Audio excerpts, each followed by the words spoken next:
Welcome to Snetterton for round 10 of the GB4 Championship here in 2024. I am John Jackson, Piers Pryor alongside me. We're over here 152 miles east in Zandvoort. We've got everything going down in Snetterton though, one of the best tracks in the United Kingdom, and we're looking forward to 3 races across this weekend.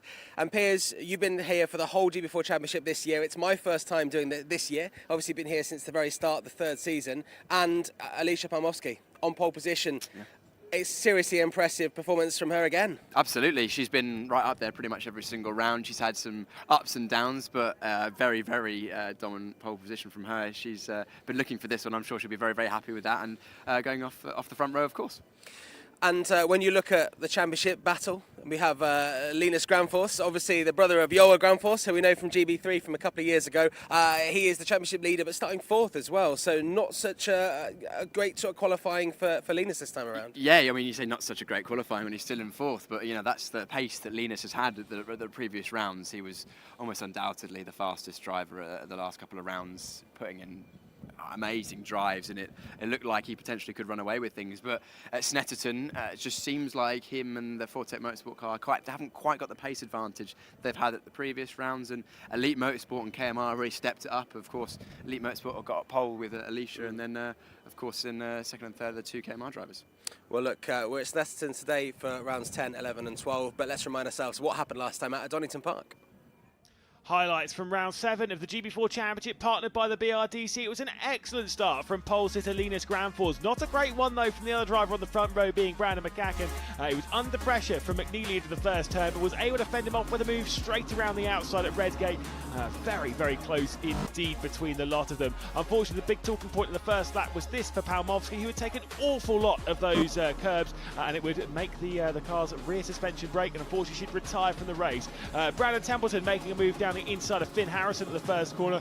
That would not be the only time they would battle during proceedings of the 7th round of the championship. Meanwhile, Marcus Luzio was trying to find his way past a good defensive drive from Harry Burgoyne Jr. until that moment. They're just running out a little bit wide for Burgoyne Jr., opening opportunity for Luzio to come through. There is another move then, Finn Harrison working his way down the inside and moving his way up the order. Meanwhile, the battling would happen behind as Wilson would make the move on Templeton, opening the door for Baxter to fire his way past the pair of them, moving his way up to 8th position. The race lead though, it was all about Granfors coming across the line to take victory for the 4th consecutive time this season, leading over McCacken and McNeely. A brilliant drive though from him, the championship leader.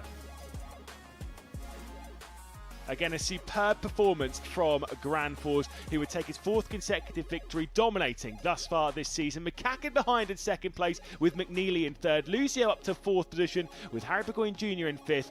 Grant, Harrison, Baxter, Wilson and Templeton would round out the top 10.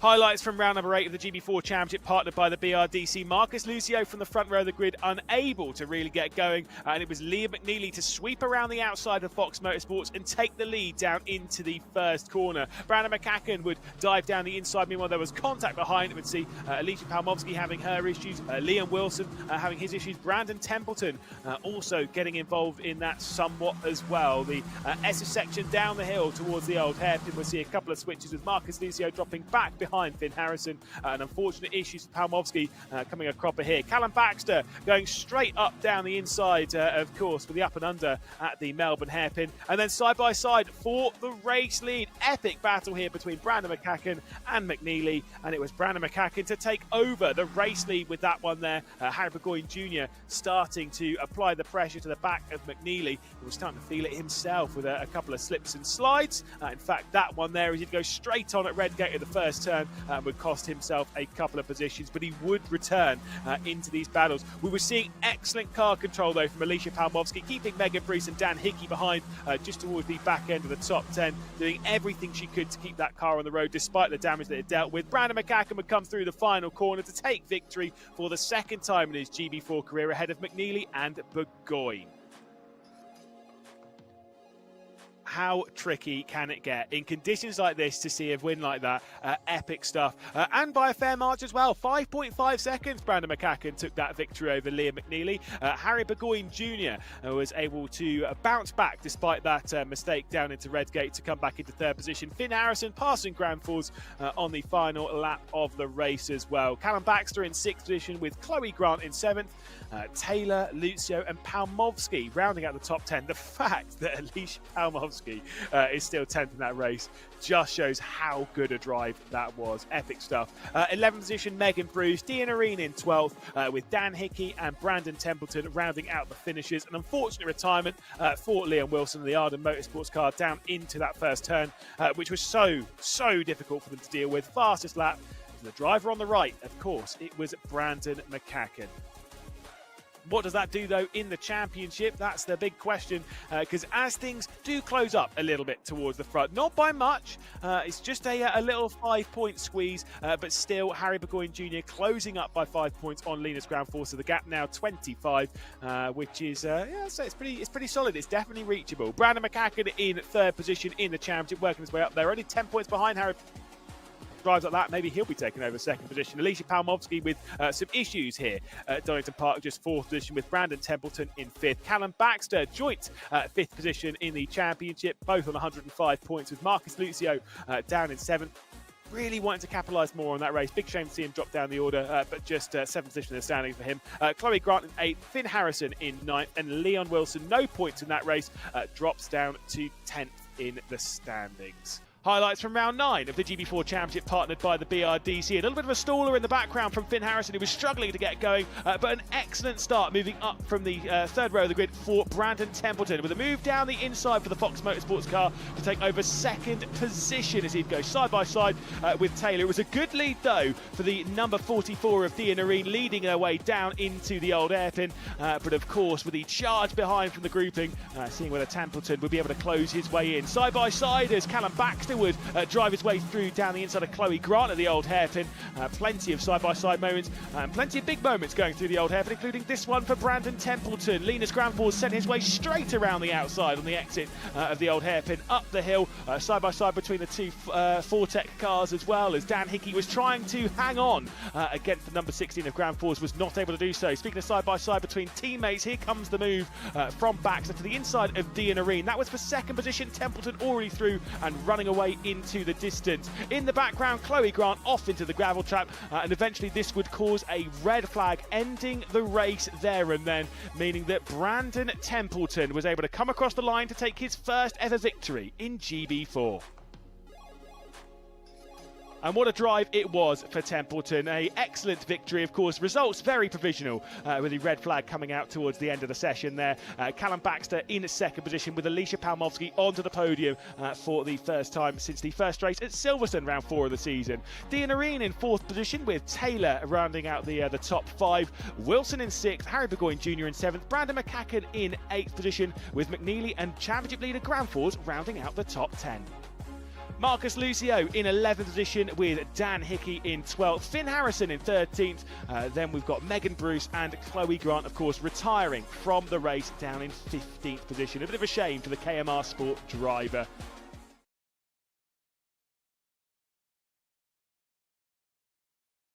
We've got to talk about some of the other drivers here. We're going to hear from some of the drivers in just a second before we see the first race in the GB4 Championship this weekend at Snetterton. Finn Harrison is a driver we're going to hear from first in just a short while. It's a driver we saw towards the end of last year as well, dipping his foot into the GB4 Championship and now doing a full year. Yeah, he's good to have him alongside Alicia Palmovsky in the Elite Motorsports car. He's shown great pace at times of the year, but he's had a very, I think by his own estimation, a very up and down season. 3 DNFs to start the year, which is not how anyone wants to start their racing season, but it was unfortunate because it was effectively only 3 small mistakes that he made in that first round at Alton Park, so that really set him on the back foot, but bounced back and has had some really good, strong results, being probably one of the quickest drivers at points throughout the season, picking up a few good results, but he's going to look to kick on. Unfortunately, qualifying didn't completely go his way. He was about 7/10 behind his teammate Alicia in the session they had this morning, but he'll be looking to fight his way up the field and potentially get a podium this weekend. So yeah, we'll keep an eye on that second yellow Elite Motorsports car with the black helmet. Yeah, well, you'll see Finn starting 6th on the grid, and Naomi caught up with him earlier. So Finn, what have you been up to since the gap in the calendar since Donington? So I've been doing quite a bit of surfing. I've been doing some more work on my project car and just been enjoying the time that I get off, doing a lot more training between the races and just enjoying some time with my friends. And how do you use surfing physically and mentally off and on track to help you? Surfing's sort of my break away from the racing, where it doesn't really matter about I'm good at it, but it's just my way of relaxing and having a laugh with friends out at the same time. And I think when Junior for the G-Fest were out at Anglesey, I was also there, and there's a few photos of me out on Anglesey as well. And you said in Silverstone that the racers have been keeping you on your toes and have been quite hard work. How have you found it really so far this year? So far it's been a lot of hard work. I mean, gradually the weight is getting a bit challenging for me, especially here. We're really struggling with just weight compared to all the other drivers and my height and everything else. So it's definitely going to be another Silverstone. It's going to be really hard to fend off an attack, but I've probably got something in the bag that will make that edge. And you said to Piers on Media Day that you found qualifying was your biggest weakness, and obviously now we've seen you get a few poles. How do you think you've improved on that? Yeah, definitely with practice we'll become better, and smart-wise we're getting better with it. We know where we're running qualifying-wise. We're just limited on a few factors like I said before, but definitely qualifying is getting better and the races get more enjoyable. And how are you looking to be fighting up there this weekend, starting from P6? Top 3 will be bonus. Top 5 is all the battle that I'm focusing on. Thank you very much. Good luck. Thank you. Finn Harrison there for Elite Motorsports. His teammate Alicia Palmowski starts on pole position. It's the first round of the GB4 Championship here this weekend at Snetterton, and Lewis McGlade and Piers Pryor will talk you through the action as we go racing for the first time this weekend.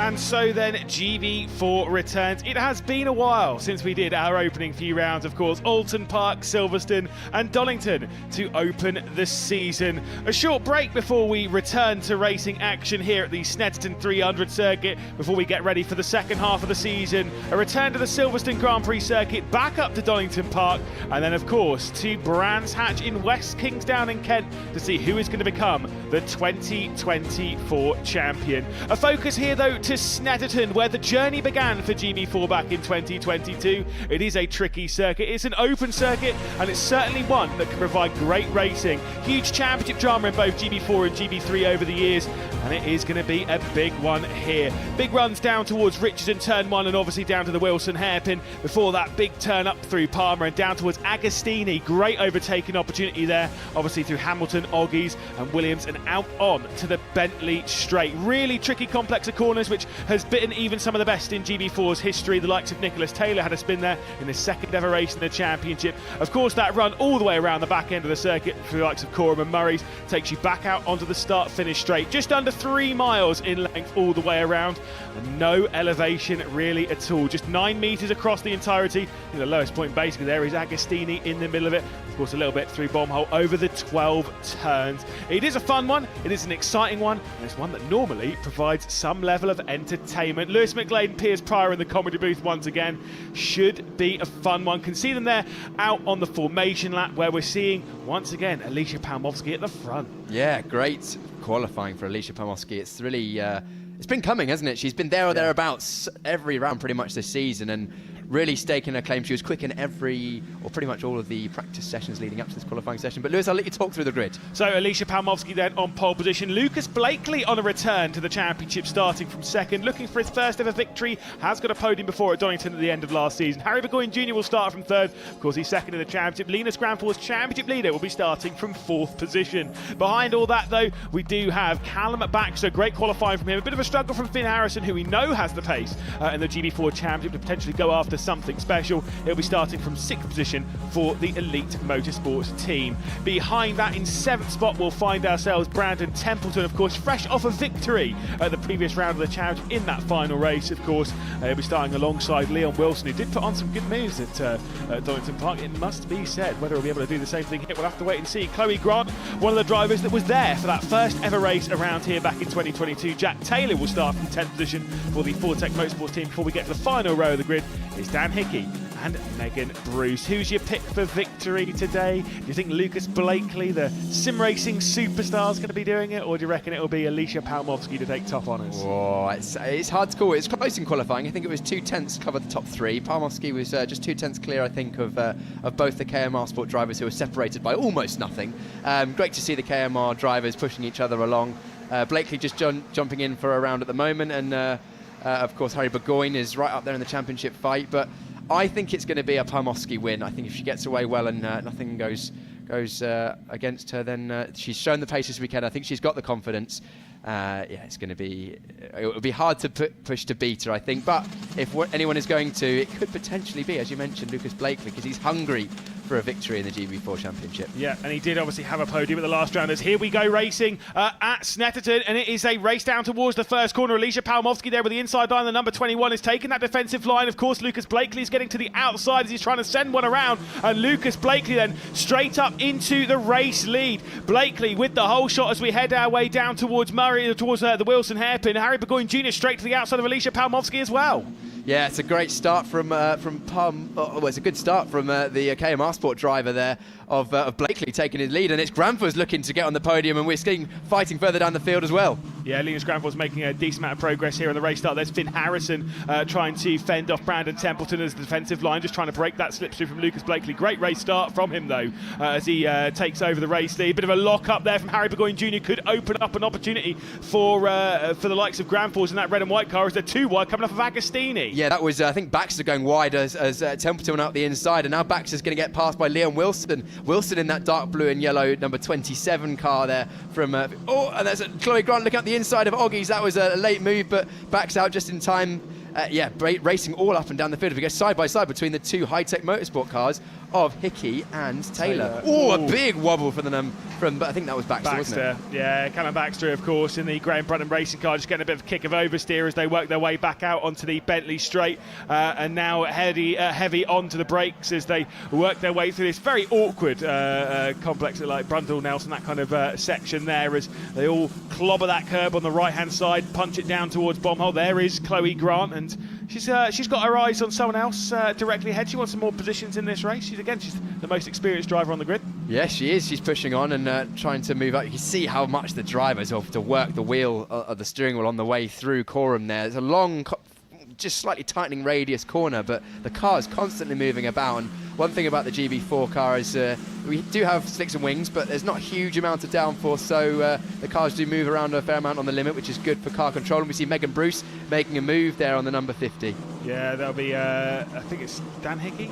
Jack Taylor, who's just dropped the spot. It is indeed Jack Taylor, who's dropped down to the rear of the field from Megan Bruce, of course. So Bruce working her way up that single position out on the start-finish straight. Just a nice run out of the final corner, to be honest. They're continuing their battle, though, as they depart the Wilson hairpin up towards Palmer. Megan Bruce is going to have to take that defensive line as she works her way through that corner. And once again, there's not going to be the move coming in from Jack Taylor, despite the pair of them being quite close. You can see Dan Hickey has pulled his way a fair amount clear from the group, as look at that gap from Blakely. He's flying. Yeah, he is flying, but who is fastest in the final sector but Burgoyne? So this front three kind of coming together a little bit, but Blakely has seen his opportunity. He's got in the lead and he's absolutely romped away with it. We've seen that he's had pace when he joined us for a guest rounds in the championship last year. I think here was one of them. He was right on the pace straight away, and he's come back. He's got the bit between his teeth. He's seen an opportunity, and he's just driving so well. I mean, he's been up there in all of the practice sessions this weekend. We know the KMR Sport car is a good car. Harry Burgoyne has proven that in the previous rounds, but for Blakely to jump in as a guest driver and be the fastest of the three in that team is really impressive, Lewis. Yeah, he may not have backed up his Formula One esports crown, but still, he can do it here. It's fine. He's making a name for himself. Of course, this was the circuit that he actually made his debut on last year. He did 2 rounds last year. One was at Snetterton and then one was at Donington at the end of the year. And in that end of the year, it was a very teary podium for him. I couldn't imagine what the tears are going to be like if he wins this race. Well, yeah, I know he'll be emotional for sure. He wears his heart on his sleeve, and he's a great racer. He likes to go out there and try and prove himself, and he's gapping them actually. This lap, he's gained half a second on his own. I think the middle sector he was a couple of tenths clear. Sector 1 he was quick as well, and then the final sector also not actually his personal best, but still faster than the drivers behind. So gap increasing somewhat, and there you go, fastest lap of the race. Yeah, confirmation of that. It's going to be close to the battle though as they head their way through the first corner of Richards once again. Megan Bruce has taken the defensive line as we work down into the Wilson hairpin because Jack Taylor's trying to send one around the outside. Big move for him in the Fortec car. That red and white of Jack Taylor straight around the outside, keeps 2 wheels within the track limit, so it's a perfectly fair move as we get the inside move coming into Palmer. Great racing between the pair of them. Megan Bruce on the outside with that white, blue and orange car, and she hangs on. Yeah, that was a great driving actually from both of them there. Taylor looking around the outside of the hairpin, did a good job to get an overlap, and Megan Bruce allowed him space on the outside, but then Megan Bruce was on the outside going into turn 3 and did really well because she just squeezed Jack Taylor down to the inside a little bit at the last moment, jinked to the outside and carried a lot of speed into the apex to get control of the corner. So yes, she defended that well, and we're looking at number 16, Linus Granfus. It's not Yol. Linus Granfus. He was fighting the car hard on the exit of Wilson, so pushing on to try and close the gap to the drivers on the podium at the moment. That's the number 21, Alicia Palmoski, our pole sitter for this race. Unfortunately, at this stage of the race, not quite showing the pace that she had in qualifying over the 2 KMR drivers, but pushing on nonetheless. You never know, Lewis. We do see the pace ebb and flow sometimes in these 20 or these 18-minute races. Sometimes the drivers want the car to come on quickly and be quick at the start of the race. Sometimes they come on a bit stronger at the end. And just over 2 second gap now is growing, but it's not insurmountable should a mistake happen. No, and there will be 6 laps to go at the line. Might be 7, sorry, I can do some maths, it's fine. 7 laps left to go in this race. Again, another fast lap coming in from Blakely. Here comes the attack as Baxter's getting to the outside of Wilson as they work their way through the first corner of Riches. Once again, the up and under's not quite going to work this time as the defensive line comes in from the 27 of Wilson, just trying to fend off Callum Baxter here at the moment as the pair of them work their way through the Wilson hairpin. I will say, looking up the order at that 4th position of Linus Granfus, his pace is not looking very good this weekend so far. Bearing in mind, the last weekend when he had that victory in the first race, that was a 4th consecutive victory, which was a joint record in GB4 history with, of course, Tom Mills, who took 4 consecutively back in 23. Yeah, it's been a dominant performance. You see Baxter looking up the inside of Agostini hairpin, and Leon Wilson brakes just late enough to fend off that manoeuvre, but that's going to leave him vulnerable on the exit, and Baxter's going to have another go into Hamilton. That's going to be a brave one, though. But again, it's fended off quite well by Wilson. They're being joined in this fight, though. Chloe Grant's going to be knocking at the door in her KMR sport car. There goes the outside look coming in from the 45. Goes for the up and under. Almost hits the rear end of Wilson's car. Did Baxter as they work their way through Oggies and now out onto the back straight, the Bentley straight. Let's see if Chloe Grant can make something. Obviously, she's staring at the car that she drove a couple of years ago. Yes, of course. Started her GB4 career with the Graham Bronson Racing team. Now with KMR Sport, and we've got a 3-way fight here. Baxter's in that awkward position where he's both defending and attacking, and when you're in that position as a driver, when you're trying to attack a driver in front of you and then someone joins behind you, it limits your options somewhat because, of course, you want to go up a position, but if you are too adventurous with your lines to maybe get a good exit, the driver behind you can just nip up the inside, so can sometimes cause a little bit of a stalemate, and I think it'll actually be Leon Wilson that will be happiest that Chloe Grant has joined this fight. Yeah, well, Blakely's happy about everything that's going on in this race as he sets yet another fastest lap of the race, and he goes purple in Sector 1, purple in Sector 2, and purple in Sector 3 to make that one stick. Very impressive speed at the moment. Once again, it's very close coming down to the Riches. Baxter with the outside line in that number 45 car as he's trying to send one through. Once again, he's going to try that up and under at Riches. It's really hard to make that one stick, though, isn't it? Yeah, Riches is such a fast corner. And Baxter's having a late lunge up the inside. Potentially Leon Wilson just braking slightly earlier. A bit of an overlap on the exit, but that'll disappear. But yeah, turn 1, Riches, not the easiest corner to get a cutback manoeuvre done because it's so fast through the apex there, well over 100 miles an hour, I think. And as much as we don't have a huge amount of downforce in these GB4 cars, the front wing does produce a bit of load, and once you go under the rear wing of the driver in front, you lose a bit of front grip, which then means you can't quite cut back to the inside as well as you may want to. Yeah, indeed, but this looks quite good as we drag our way up towards Hamilton. It might have to be a Hamilton-esque move coming in from Baxter here as he gets to the inside line of Wilson. Look at Chloe Grant filling the mirrors. They work their way now into Oggy's outside line coming in from Baxter, of course, in that 45 car, the white and blue rather than the blue and white, as he tries to send one straight around the outside. We head our way back onto the Bentley straight, and once again it is going to be the 27 of Wilson hanging on from Baxter. Chloe Grant unable to find anything through. There's a little bit of contact there between the pair of them. Was that front wing to rear tyre? It was just a touch of the front wing on the rear tyre of Leon Wilson, and Wilson defending well, but Baxter just slightly misjudging that. Looks like he's got away with it. However, round the outside of Brundle, inside for Nelson. Callum Baxter, a touch of wheels. What excellent racing we're seeing. Yeah, now towards Bombhole, it'll be the outside line coming in from the 27, the inside line for the 45, and it will still be Wilson hanging on. Chloe Grant can't do anything. She's in the grey and blue stat at the rear end of this, and somehow Wilson is able to fend off Callum Baxter once again. Fantastic racing. This is absolutely brilliant. Oh, and there's a mistake at the last corner for Wilson. That's going to leave him very vulnerable going down the main straight into Riches, because such a long straight here and out of a slow corner, if you get a wobble on the exit like Wilson did, it leaves you very vulnerable, and Baxter's managed to cut to the inside. That's a great tactical attempt at an overtake, and he's going to go the inside, but Wilson tries around the outside to defend it. They're going to be side by side still going into Wilson. Yeah, let's see though, because Chloe Grant's thinking about making it 3 wide as she goes to the outside. The inside line fully is being taken by Baxter once again. I don't think there was much contact between the pair, but just brilliant stuff. But that is going to be Chloe Grant maybe coming into the mix. It is finally Baxter being through in the number 45. Wilson can't do it, and there goes Chloe Grant straight around the outside. So she at least picks off Wilson, but can't do Baxter. Is she going to do him into Agostini? And there was contact as well. Leon Wilson touched the back of Baxter's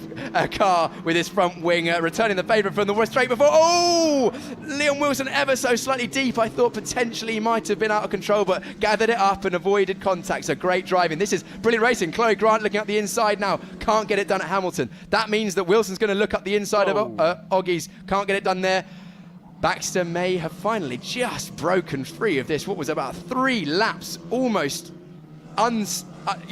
no stopping with the battle as Baxter goes sideways through the exit onto the back straight. Yeah, edge of your seat action that was for a few laps. We're still going to have 4 more at the line. So if you're not quite ready for this one to end, don't worry, it's not ending anytime soon. Chloe Grant feeling the pressure. The number 27 of Wilson looks to the inside as they head down into Brundle and Nelson. But Chloe Grant in the 66 KMR Sport car is able to hang on at the moment. She's made contact. There's been contact on the rear. She's got no rear wing. She's going to struggle coming through Coram now. Unfortunately, that contact that Wilson has done on the back of Chloe Grant's car has completely knocked the rear wing off. So hopefully Grant realised, yeah, she'll feel that now. You can see the car moving around, showing how little rear grip she has at high speed. So she's going to have to come into the pits because there's no way she can finish the race yet. That's really unfortunate. Unfortunately, Wilson, we've seen very, very close racing, a couple of touches, but misjudged that. And unfortunately, that's ended Chloe Grant's race, or at least for now. So really, really unfortunate for Chloe Grant. But it was great racing up until that point. I don't know, maybe my thoughts caused the commentator's curse, but I was about to say there'd been such close racing. It was so good to watch. It was respectful. There was almost no contact, only a couple of little touches, but unfortunately just a little bit too far from Wilson. Let's have a look at that again, Lewis. Yeah, of course. It was a very light tap just there, but it was moving across it. Basically, it's just unclipped it slightly. This isn't realistically, that's her race done. They're not going to change the rear wing. Unlikely. And, I mean, it'll take a few minutes for them to change the rear wing. There's only 5 minutes remaining in the race, so I think, that's it. Car's off. Yeah, disappointment for Chloe Grant. She was showing such good racecraft in that one, was getting involved in that battle.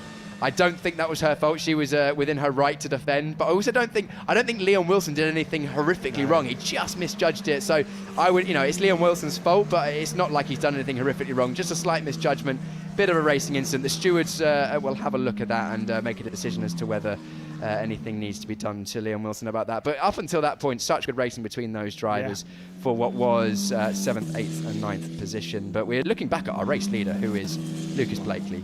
He has not looked back since he got that lead. He is now 3.4 seconds in the lead, Lewis. It's probably going to open out a little bit more as he comes over the line. He set pretty much a fastest lap of the race every single lap for the last 4 or 5 laps until that lap just gone, and that was only Actually, he lost a second in that last lap. Yeah, I mean... But anyway, the previous laps were electric. I wouldn't be worried too much about it. I'm sure we've got a lot of the F1 esports, or F1 sim racing, if you want to give it its appropriate name now. Fans tuning in to see Lucas Blakely doing well. I know, obviously, the KMR Sport team, they've been close with a couple of drivers and such, like Brendan Lee, drivers that are well known in that scene. He's a two-time champion. Obviously, Lucas Blakely's won the championship once, and that being sim racing at basically its highest level. To come in here, I know he's been racing things like Formula Fords and stuff over the last year or so. He has been. It's not as if he's completely dry when it comes to his racing experience, but to come in and do this on a field like this, we know how good Alicia Palmowski is, we know how good Harry Burgoyne Jr., what his direct teammate is, second in the championship, and he's come in and said, actually, I fancy a little bit of a piece of this. That car has won twice this year, don't forget, in the course in the hands of Brandon McCacken. Yeah, Brandon McCacken, of course, doing excellently at the start of the season, winning plenty of races, lots of podiums, and unfortunately couldn't manage to get on the grid this weekend, so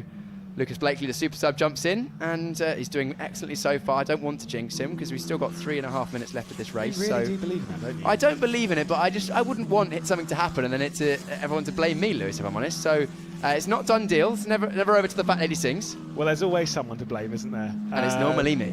Well, I'm sure there's a couple of others that we can think of, but realistically speaking, it is what it is. I don't believe in the commentator's curse. It's absolutely rubbish.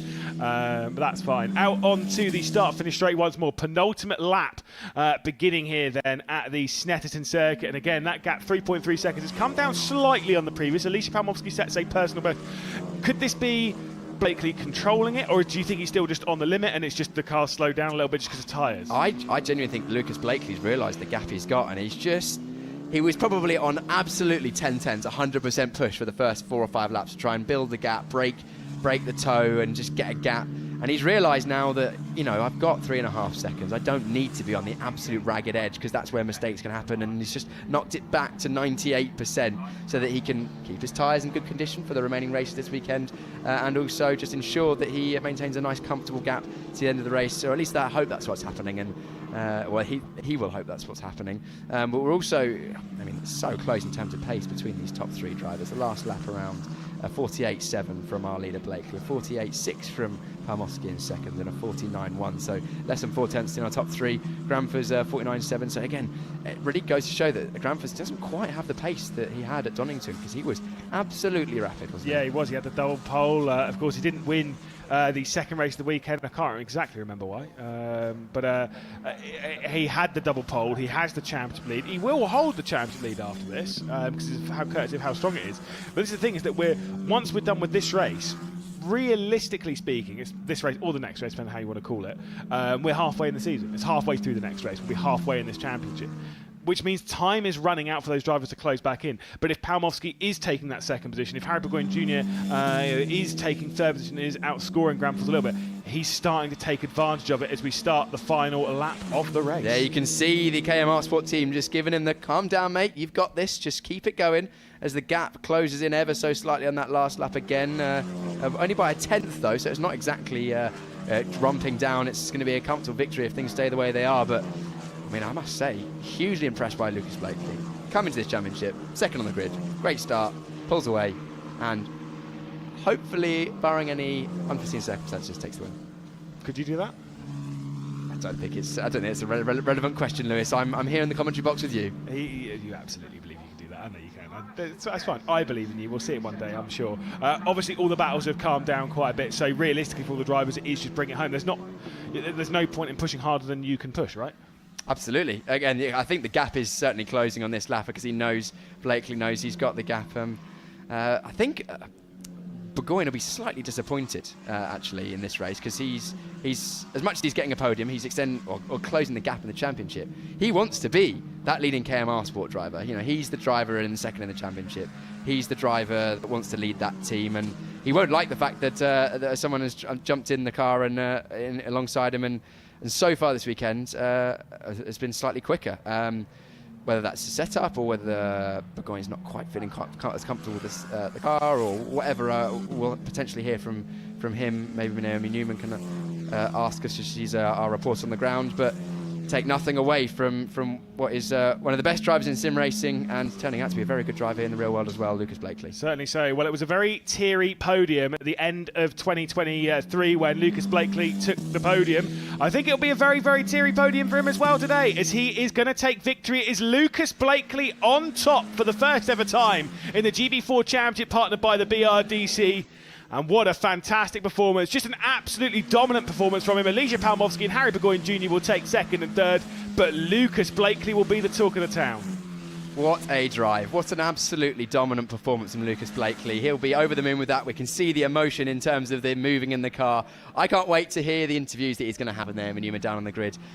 Brilliant drive. Second place, Elijah Palmovsky. She'll be content, but probably slightly disappointed to not have converted that pole into a race win, but she's got another go, I believe, hasn't she, tomorrow?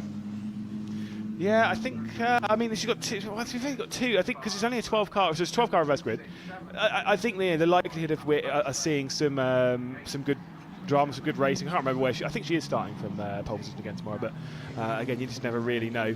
There is Lucas Blakely, though, and again, to be fair, I want to know what the odds are on some serious tears when we get into the pit lane. I think they're probably fairly high. To be perfectly honest, as we'll see them work their way obviously into the pit lane, where Naomi will be catching up with the top three, seeing exactly what's happening and feeling out the scenario. And I mean, look, you've won a race.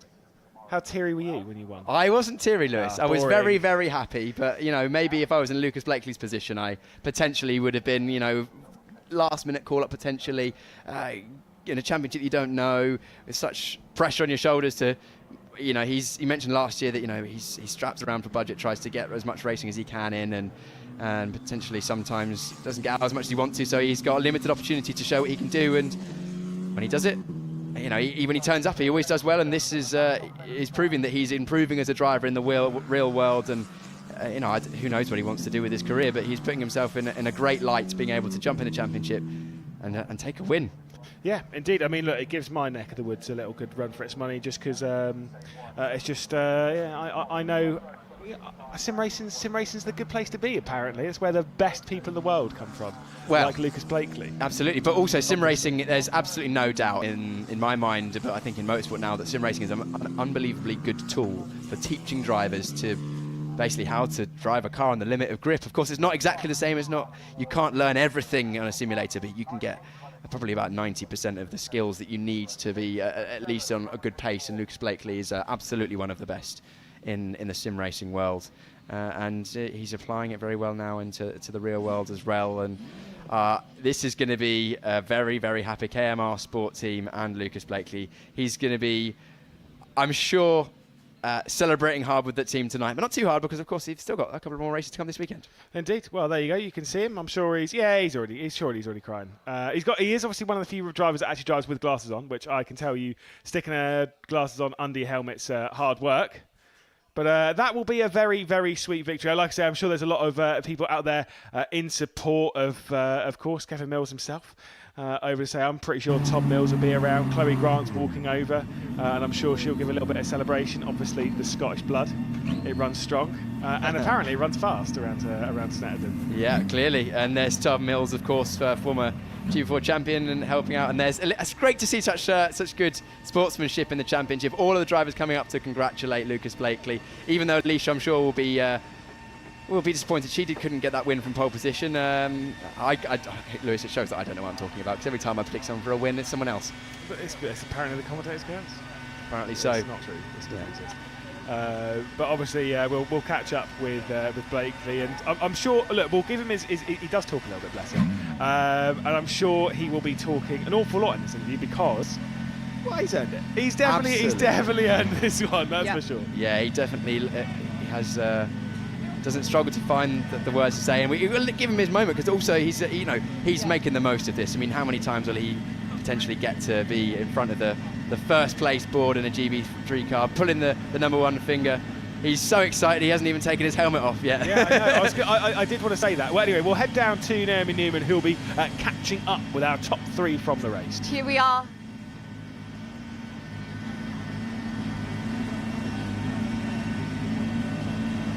Here we are in Parc Fermé.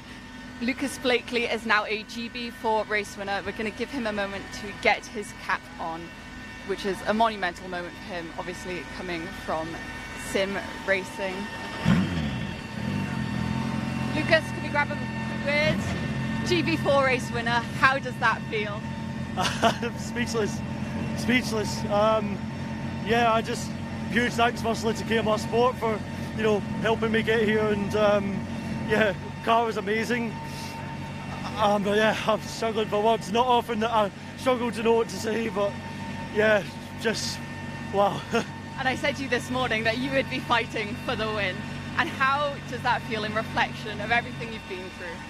It's just a huge outburst of emotion. I mean, I didn't even know I was in the last lap until I saw everyone cheering down the pitch straight, and yeah, it means a lot because I didn't know if I'd ever get back to this point to race GB4 or in real life. So to do this is beyond my wildest dreams. So firstly, big thanks again. Thanks to KMR Sport and everyone in the team.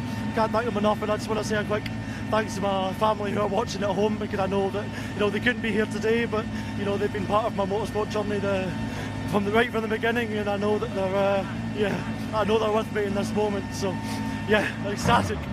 And looking forward to the next race. Are you going to hope to do this all over again? I'll do my very best. I mean, it's going to be pretty hard to do as good a start as that, but yeah, I'm just grateful, so grateful. Congratulations, and we'll head over to P2 to Alicia Palmovsky. She's just speaking to the track staff at the moment. We'll head over once they've done all the pictures. Just checking. Harry Burgoyne's having a word, I think, with Kevin Mills, looking at Chloe Grant's car, and we'll try and grab Chloe. Tom, she's coming over to us now. She's just spotting us.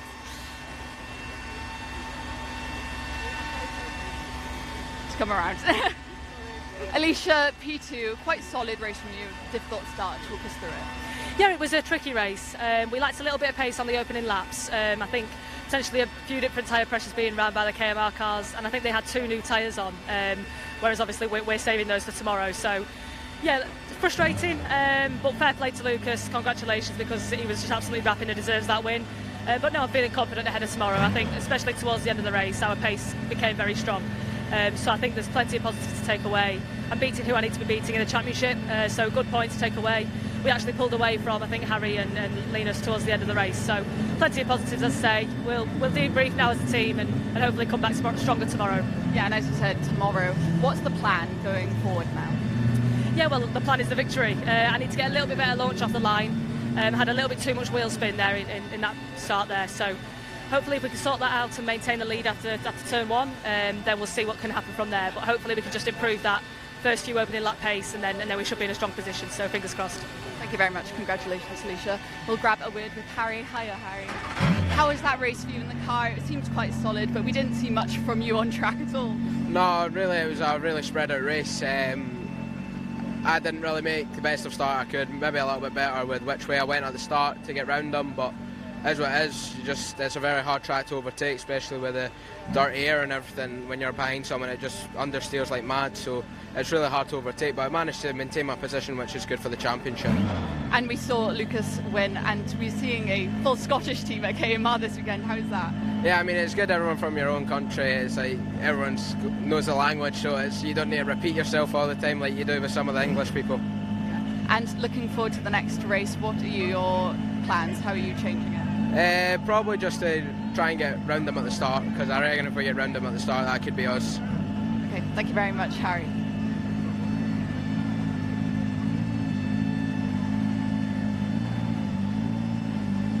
We are going to now go to highlights for this race. And so highlights then for the race here at Snetterton. And again, it was an excellent start from Lucas Blakely. To the outside of Palmovsky he would go, and straight up to the race lead. Lucas Blakely to the front of the field. Alicia Palmovsky then having to fend off the likes behind of Harry Burgoyne Jr. as they would work their way down into the Wilson hairpin. Burgoyne Jr. would go around the outside and attempt to try and make the move to make it a KMR Sport 1-2, but was unable to do so. Meanwhile, their teammate, Chloe Grant, further down the order, really getting embroiled in a fight. The fight we were really focused on, though, was between Liam Wilson Wilson and Callum Baxter. Callum Baxter with the inside line, the number 45, was really struggling to get past Wilson, who was doing everything he could to defend. Chloe Grant was joining the scene trying to get around the outside, but finally there were some moves coming in. Baxter down the inside would finally get that one done at the Wilson hairpin, and Chloe Grant would come through as well. However, contact between the pair of them would see Wilson taking off Chloe Grant's rear wing, and down down into the pit lane she would go. Of course, into the final corner, it would be Lucas Blakely to take victory in fantastic fashion, of course, from Palmovsky and Burgoyne Jr. A brilliant race, but we're going to head down to Jonathan Piers. Yeah, so another exciting race there, and Piers, we're just waiting for the podium. That three-way battle really was a highlight for me. It was very patient from Chloe Grant, I thought. Yeah, really unfortunate for Chloe Grant because it was such a good battle. But yeah, it was a great battle, and also Blakely winning the race was excellent news. It really, really was. Very good for Lucas Blakely to switch from sim racing, do a bit of racing, and get his first race win in the GB4 Championship. Piers, I cannot hear anything in my ear, just to warn you now. So we are here a little bit further away from Snetterton as normal. Obviously, the podium will be taking place at Snetterton in just a second, but I'm here with Piers at Zandvoort with GB3 Championship. Let's just talk a little bit more about Alicia Palmovsky. Not the start she would have wanted. Lucas certainly made a move pretty early to get around her. Yeah, exactly. It was just Blakely got a good start, got ahead, and then unfortunately Palmovsky just didn't seem to have the pace in that race. Maybe the KMR Sport team made a bit of a change to the car to give him a bit more give him a bit more pace. Palmovsky, the first half of the race was just dropping off. By the end of the race, the pace was pretty much the same for both all the top three: Blakely, Palmovsky, Burgoyne. But hey, that's the way it goes, and I think we're about ready to go to the podium. So. Yeah, let's head to the podium straight away.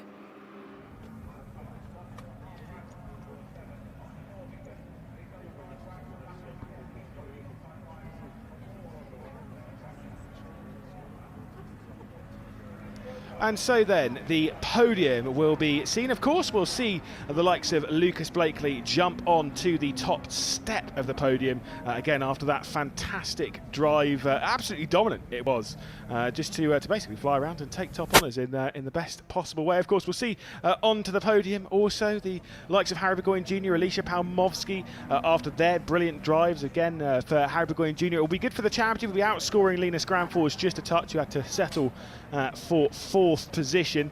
And again, just a really solid drive from Harry Burgoyne Jr. He's been pretty solid this season. It'll be a fifth podium for him in 2024. Of course, Alicia Palmovsky, who had a bit of a struggle of a run back in Donington. An issue in the first race, an issue in the second race where, of course, she had some damage on her suspension and it cost her an awful lot of ground in the championship. Was still able to grab herself a top 10 finish and a podium in the final race of the weekend.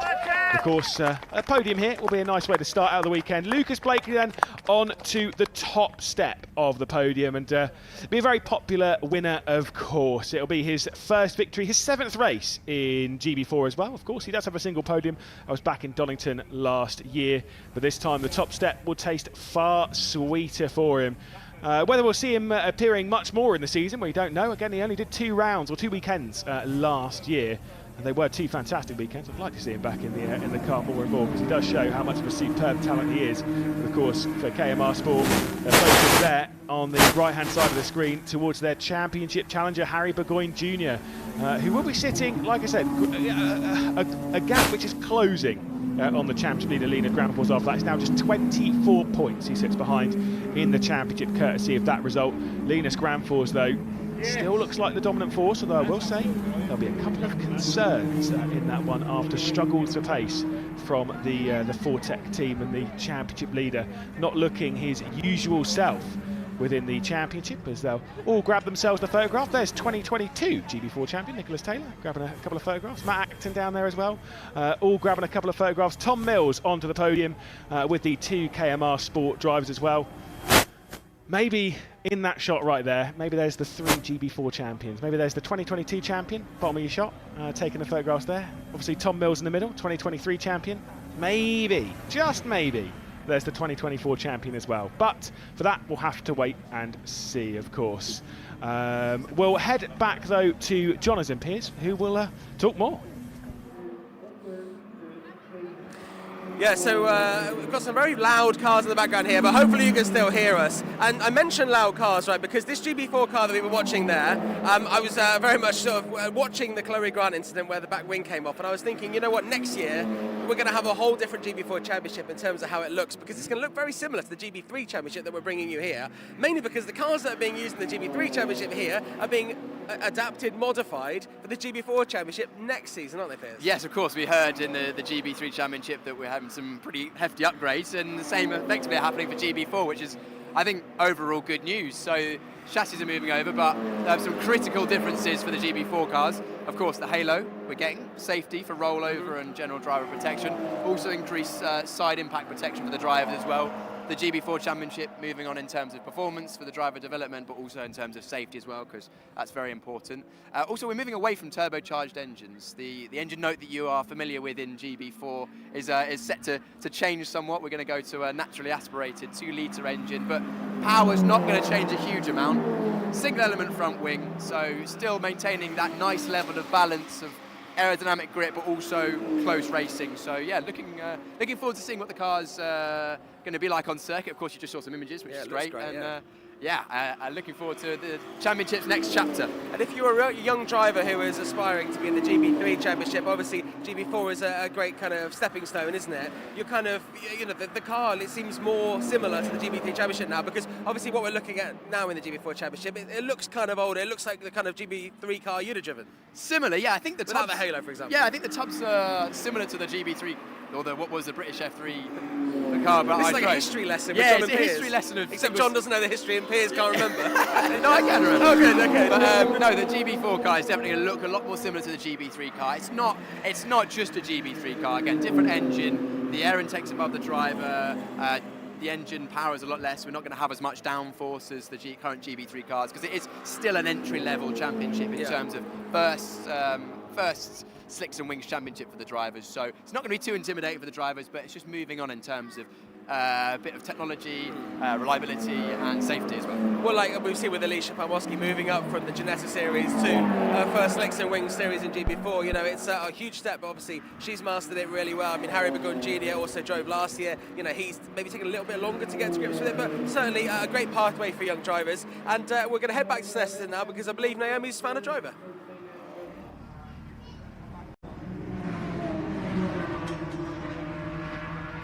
So, Callum, quite an eventful race. You had some good racing out there. How did you find it?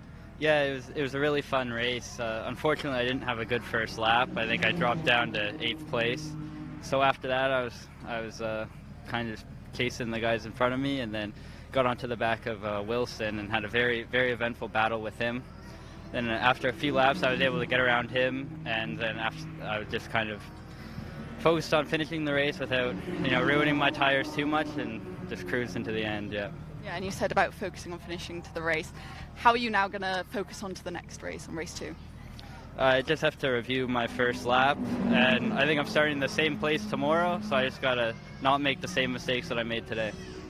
Okay, thank you very much, Callum. We're just going to see if we can find anybody else. I'll have a look to see if they're very happy. Are we happy for a word? Thank you. Leon, a very eventful race for you out there. How was that for you in the car? Yeah, well, struggled on the start a little bit, but we still kept our position, and then had to defend from Baxter, and then we lost the rear as the tyres and just started sliding around towards the end. And looking forward to race 2, what are you kind of looking to achieve there?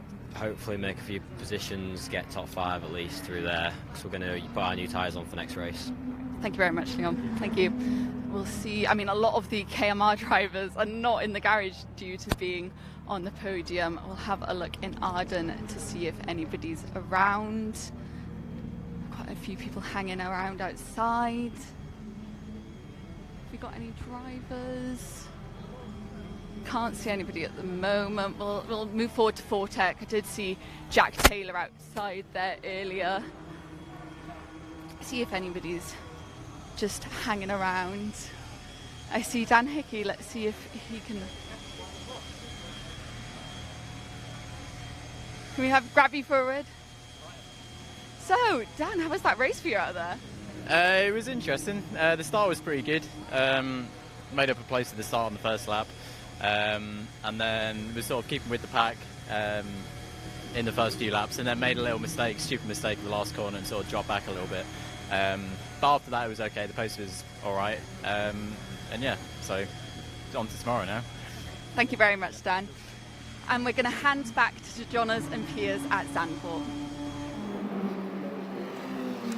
Right, well that's race 1 in the books of the GB4 Championship this weekend at Snetterton. Race 2 tomorrow will be live around about 12:15 from Snetterton. That's UK time, the current time in the United Kingdom. We're over here in Zandvoort for the GB3 Championship. If you fancy a bit of GB3 action, that starts a little bit earlier on, 9:45 9:45 a.m. UK time. Obviously an hour ahead if you are here in Zandvoort, which is unlikely if you're watching GB4 at Snetterton, but you know, there we go. All that's left to say is obviously you can go on the GB4 Championship social media page. You get a full race report on the GB4 website, and also happy birthday to Piers, who's 27 today. If you weren't watching GB3 earlier, we did it in German. I haven't prepared any other languages, but congratulations on your birthday. Anything you want to say?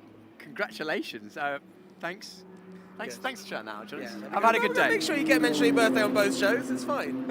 As I say, yeah, 9:45 if you want to watch some GB3 action, and GB4 returns at around about 12:15 tomorrow with 2 more races at Snetterton on Sunday.